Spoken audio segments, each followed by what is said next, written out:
میں ٹھیک ہو گیا. جب میں تھانے گیا ہوں, میرے ساتھ ایک حافظ کاشف صاحب تھے ہمارے محلے کے, آمنے سامنے ہمارا گھر ہے, وہ میرے ساتھ تھا. پھر ہم ایک کیمرہ چیک کرنے کے لیے گئے. اس نے کہا چاچا یہ میں نے دیکھ لیا. زیادہ مجھے مولوی صاحب کہتا تھا, میں پیار محبت بہت تھا ہمارا. وہاں پہ بیٹھا وارننگ کر رہا ہے مجھے کہ یہ دیکھنا, سوتے ہوئے دیکھتے ہوئے سو جاؤ گے, سپیڈ تیز کر لو, یہ کر لو. جو میں نے دیکھنا تھا وہ دیکھا اور جلدی سے پھر باہر آ گیا. میرا دل نہیں لگ رہا وہاں پہ. میں کہ یار یہ کیمرہ تو محفوظ ہے, بعد میں دیکھ لوں گا, چلو باہر دیکھتے ہیں. پھر گھروں میں ڈھونڈنا شروع کیا. اسی طرح ہمارے 2 بج گئے. یہ کاشف, حافظ کاشف صاحب, یہ میرے ساتھ تھے ہر کیمرے پہ, یہ وہ. یہ حافظ کاشف آپ کو لیکن کہہ رہا تھا کہ جو سی سی ٹی وی کی فوٹیج ہے وہ دیکھ لیں, اور آپ فوٹیج چھوڑ کر کوشش یہ کر رہے تھے کہ پہلے باہر ہم بچے کو ڈھونڈ لیں. یہ کب پتہ چل سکا؟ تو اس میں نہیں, جس وقت آپ دیکھ رہے تھے اس میں نہیں نظر آیا تھا کاشف میرے ساتھ فجر کو لے جاتے ہوئے؟ نہیں, اس میں بھی تھا. نہیں, اس میں کچھ نہیں نظر آیا. لیکن یہ حافظ کاشف جو تھا نا, یہ بعد میں یہی مجرم نکلا ہے. اسی نے اقبال جرم کیا ہے, اسی نے پولیس کو بتایا ہے, سب کچھ اسی نے کیا. آپ کے ساتھ بیٹی کی والدہ بیٹھی ہوئی ہیں, اور میں خود ایک ماں ہوں سر, تو میرے اندر یہ ہمت نہیں ہے کہ میں اتنی تکلیف دہ سانے پر ایک ماں سے بات کر سکوں. مجھے یہ بتائیے کہ جو خبریں ہمارے پاس آ رہی ہیں ابھی کہ بچی کی باڈی نہیں ملی ہے, لیکن جائے وقوع سے کچھ ہڈیاں ملی ہیں, کچھ بال ملے ہیں, کچھ کپڑے وغیرہ ملے ہیں جس کو بھیجا گیا ہے فورینزک کے لیے, تو کیا کپڑوں سے شناخت ہو سکی ہے؟ پہلے پولیس والے, جب بھی میں نکلا ہوں نا باہر, گھر سے باہر نکلتا تھا, یہی کہتا تھا کہ میں خبر اوپر تک لے جاؤں, میری بچی بچ جائے. میں 11 تاریخ کا یہی کر رہا تھا. یہی حافظ کاشف باغ کے تھانے والوں کو بتا دیتا تھا, یا ادھر کسی کو بتا دیتا تھا کہ اس کو روک لو, خراب نہ ہو جائے کام. پولیس والے آتے تھے, مجھے آگے سمجھاتے تھے کہ دیکھو ہم انکوائری صحیح کر رہے ہیں, مطمئن رہے ہیں آپ, یہ بچی آپ کی نہیں ہماری, ہم ڈھونڈیں گے. پھر رک گئے. 12 آئی, پھر 13 آئی, پھر 14 تک اتنا ٹھنڈا ہو گیا کام کہ 14 اگست منا رہے ہیں سب. 15 اگست کو جب میں نے دیکھا نا کہ صبح سے میں انتظار کر رہا ہوں کہ چلو آج فارغ ہو کے آ جائیں گے, کوئی ہمیں بتائے ہماری بچی کی کیا رپورٹ آئی, کہ کہیں سے ملی یا نہیں ملی. پھر 15 کو میں جب ادھر چمکا ہوں نا گلی میں, پاگلوں کی طرح دوڑا ہوں کہ میں جا رہا ہوں اوپر, کسی نے مجھے بتایا کہ ادھر نا ایس ایس پی نوش, ڈاکٹر نوش صاحب ہیں, اس کے پاس چلا جا, تیری فریاد سنے گی. میں نکلا, مجھے پھر کوئی ڈپٹی آ گیا, کسی پولیس والوں نے پھر روکا. سر مجھے یہ بتائیے, کپڑوں سے شناخت ہو سکی, کپڑوں سے شناخت ہو سکی ہے بچی کی؟ ایس پی نہیں, ابھی آپ کو میری آواز آ رہی ہے؟ آپ کو بس آخری پوائنٹ پہ لے کے آ رہا ہوں کہ ایس پی صاحب آئی ہیں. جی ایس پی صاحب آئے ہیں, میڈم تھی, میں نے بچی تھی میری, میں نے نہیں نظر بھر کے دیکھا اس کو, نام نہیں پڑھا. میری بیٹی کے ساتھ اس نے سوال جواب کیے بانجی کے ساتھ, اور اس نے کہا 4 گھنٹے صبر کرو, بس صبح تک انشاءاللہ رپورٹ آ جائے گی. یہاں پہ بیٹھے انکوائری شروع ہوئی ہے. ایک پوائنٹ تھا کہ اس نے نا وہاں پہ فلم ڈیلیٹ کی ہوئی تھی 9 سے 2 بجے تک کی. وہ کیمرے والوں نے, جب انہوں نے پولیس والوں کے ساتھ سامنے وہ ایشو آیا نا, تو بس انہوں نے پھر ان دونوں بھائیوں کو لے گئے. ایک آگے آدھے گھنٹے کے بعد واپس, دوسرا ابھی تک اندر ہے, اسی نے اقبال جرم کیا. ہم پھر بھی خاموش رہے. اتنے دن کے بعد مجرم ملا, میری بچی کا کیا بنا, ڈھونڈتا رہا, ہاتھ جوڑتا رہا, ان کے آگے جھولیاں پھیلاتا رہا. میں جو بھی آئے ہیں میرے پاس, خدا کے لیے میری بچی بھی ڈھونڈو, چھوٹی ہے, معصوم ہے, وہ تو مر جائے گی. آپ میرے ساتھ موجود ہیں, اور میں نے جیسے کہ سر آغاز میں کہا تھا کہ میری کوشش ہوگی کہ جو اقتدار کے ایوانوں میں لوگ بیٹھے ہوئے ہیں ان تک آپ کی آواز پہنچائیں, اور نہ صرف ان تک آپ کی آواز پہنچائیں بلکہ آپ کو انصاف بھی دلوائیں. تو رانا احسان افضل صاحب میرے ساتھ موجود, وزیر اعظم کے کوارڈینیٹر ہیں. اس کے ساتھ ساتھ پاکستان پیپلز پارٹی سے حسن مرتضیٰ صاحب بھی ہمیں جوائن کریں گے. رانا صاحب, سر یہ افسوسناک سانحہ واقعہ کہہ لیجئے, اور اس طرح کے ابھی آج ہی میں نے اپنے پروگرام کے آغاز میں بہت سارے ایسے واقعے رپورٹ کیے ہیں جو انسانیت سوز واقعے ہو رہے ہیں. ایک یہ والا واقعہ ہے کیا کوئی مدد حکومت کی طرف سے کی جائے گی؟ بچی تو چلی گئی اس دنیا سے، کیا انصاف دلوانے کے لیے کچھ کیا جائے گا؟ نہایت ہی افسوسناک واقعہ ہے اور اس کی جتنی مذمت کریں وہ کم ہے. بالکل حکومت کی جو ذمہ داری ہے، پولیس کی جو ذمہ داری ہے وہ بخوبی نبھائی جائے گی، اور میں بھی اس کا نوٹس لوں گا، اور جو متعلقہ جو پولیس آفیسر جو اس سے ریلیٹڈ ہیں، اور بالکل جو لوگ اس میں ملوث ہیں ان کو نہ صرف پکڑا جائے گا بلکہ ان کے خلاف ایک مضبوط کارروائی کی جائے گی تاکہ وہ قانون کا جو شکنجہ ہے اس سے باہر نہ نکل سکے. تو بالکل آپ نے جو آج ہائی لائٹ کیے ہیں وہ بڑے سویر ہیں اور لا اینڈ آرڈر سے ریلیٹڈ ہے، تو اس کے اوپر میں آئی ول ٹیک اٹ اپ انشاءاللہ.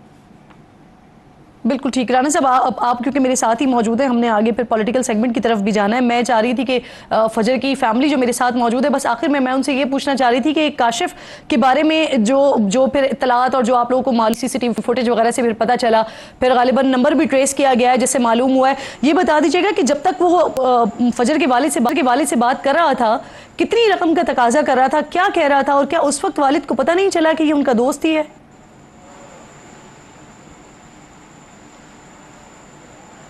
دیکھو جی، 10 کی رات کو 8:13 پہ میرے بھانجے کو پہلی کال آئی کہ آپ کی بچی کی انفارمیشن میرے پاس ہے، 15 منٹ صبر کرو. 15 منٹ صبر کرنے کے بعد جب کال کی تو فون بند ہو گیا. ان کو فوراً دلایا کہ تھانے جا کے ان کو خبر دو. یہ خبر سر آئی. مجھے یہ بتا دیجئے کپڑوں سے شناخت ہو گئی ہے؟ کپڑوں سے شناخت ہو گئی ہے؟ سر مجھے بتا دیں کپڑوں سے شناخت ہو گئی ہے؟ کپڑوں سے تو شناخت ہو گئی ہے، لیکن جو میں پیغام پہنچانا چاہتا ہوں وہ یہ ہے کہ لوگوں نے مجھے آنکھوں میں آنسو آ جائیں گے. میری بیٹی بھی پاس بیٹھی ہے، برداشت نہیں ہوتا کہ انہوں نے ہمیں پہلے تو کالر کی رپورٹ 4 دن کے بعد آئی ہے. اتنی سستی سے یہ کام ہوا ہے کہ کال آ گئی، ہم سرخرو ہو گئے کہ چلو اب ہمارا مجرم پکڑا گیا. پولیس والے بس یوں CDR یہ وہ نکلے گی، پکڑے جائیں گے. نہیں نکلی. آخر پہ جب جو آخری دھچکا انہوں نے ہمیں دیا ہے، جس پہ ہمیں دکھ ہوا ہے،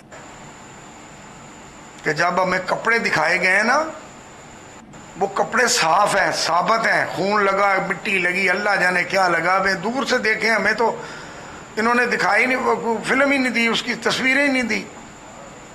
میری بچی کے کپڑے ثابت ہیں، سلوار بھی اور قمیض بھی. یہ اگر کوئی انسان ہے تو سن لے کہ میری بچی کے ایک انچ کے ٹکڑے ملے ہڈیوں کے، گوشت نہیں ملا. سر کے بال ایسے اتارے ہوئے ہیں جیسے کٹ لگا کے مرد خانے میں اتارے جاتے ہیں. پوری ٹوپ ہے اس کی. میری بچی کے کپڑے پورے ثابت ہیں. وہ کیسے جانور تھے؟